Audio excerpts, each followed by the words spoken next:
close your eyes and feed your mind with the intention to stay with the breath. As the Buddha said, we subsist on 4 kinds of food. There's physical food for the body, and then for consciousness, there's contact of the senses, intentions, and consciousness itself. Contact of the senses is where a lot of people look for their food. And it's pretty meager stuff. Sight, sound, smells, taste, tactile sensations, they come and then they go. And they come again and they go again. And they're certainly not all pleasant, and not all good for you. Even the ones you like are not good for you. It's like physical food. Oftentimes the food that's really tasty that you go for is actually bad for your system. And it's the same with intentions. We feed off our intentions, good or bad. And the Buddha is basically saying, this is an area where you can make sure that you have nothing but good food to eat. It's up to you. So here we have the intention to stay with the breath, to develop a state of concentration in the mind, where you're clear, settled, aware all around. Less likely to create trouble for yourself, create trouble for the people around you.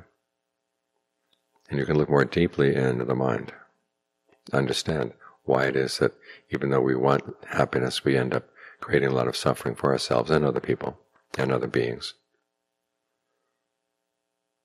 So as long as the mind needs to feed it with something really good. The kind of food that really is under your control. Because sensory input, you do have some choice. There's certain things you want to watch, certain things you don't want to watch. Listen to, not listen to. But then there are a lot of things you can't control. When you turn on the news, you have no control over what's going to be in the news. That kind of food source is unsafe. And as I said, a lot of it is bad for you. Whereas with intentions, even though there are intentions that are bad for you, you can learn how to control the mind in this area.